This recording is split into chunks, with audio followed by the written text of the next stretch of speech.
How to use WhatsApp stickers. So let's get started by opening WhatsApp app on your device. From here, go to any chat with your friends or group.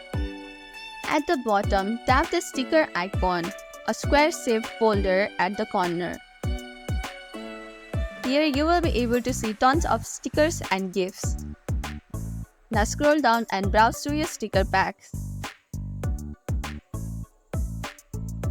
Tap any stickers you like to send it instantly in the chat.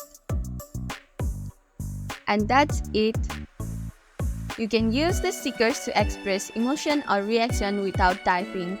You can also tap and hold a sticker to favorite it for quick access. And that's how you use WhatsApp stickers to make your chat fun and lively. If you found this tutorial helpful, don't forget to like, subscribe, and press the bell icon for more updates. Thanks for watching, and I'll see you in the next video. Bye for now.